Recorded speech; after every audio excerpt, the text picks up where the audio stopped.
Well, we weren't told they wanted more security again. We did not know they wanted more security again. You know, there was plenty to keep the fact checkers busy tonight, late into the night, but that statement I think was kind of a standout. The fact that Biden said he was unaware that the administration had been asked for more security at the consulate in Libya was rather astonishing, given that just a day earlier in Congress, this was the subject of a hearing and U.S. officials testified that such requests had been made. So it was, I think, a marked departure in the fact check, you know, a moment of its own. The vice president was in charge of overseeing this. $90 billion in green pork to campaign contributors and special interest groups.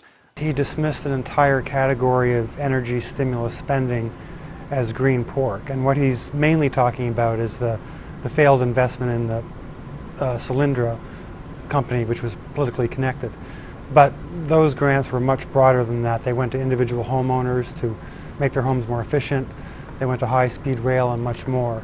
So to suggest that all that money went down the drain was quite a stretch.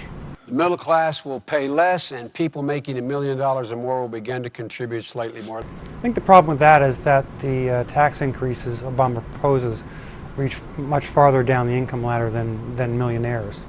You know, if you're a person making over $200,000 or a couple making over $250,000, he proposes to roll back the Bush-era tax cuts and thereby increase the taxes. So that was, you know, millionaires will be hit the hardest probably, but a lot more people than that will pay higher taxes if that plan goes through. Look at what they're doing through Obamacare with respect to assaulting the religious liberties of this country. They're infringing upon our first freedom, the freedom of religion, by infringing on Catholic charities, Catholic churches, Catholic hospitals. He's referring to a requirement that church-affiliated institutions have to provide free contraceptive coverage. Now, churches are specifically exempt from that requirement.